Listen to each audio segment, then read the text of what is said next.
Welcome to Let Me Fix This. Enjoy the video. You start by confirming prerequisites.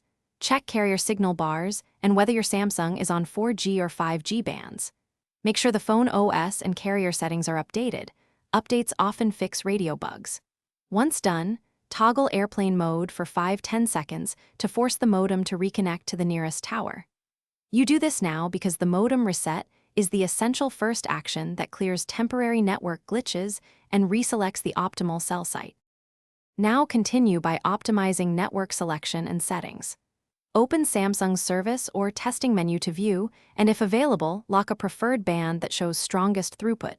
This reduces tower hopping. Then test speeds by switching network type.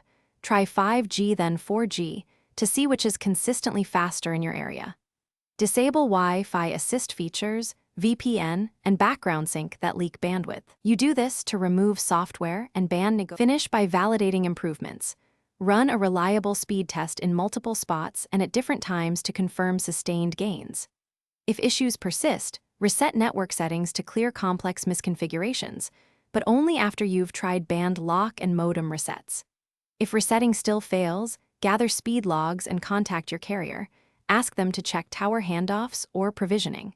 If they don't resolve it, request a modem swap or SIM test. One troubleshooting tip: try a different SIM to isolate carrier versus device faults.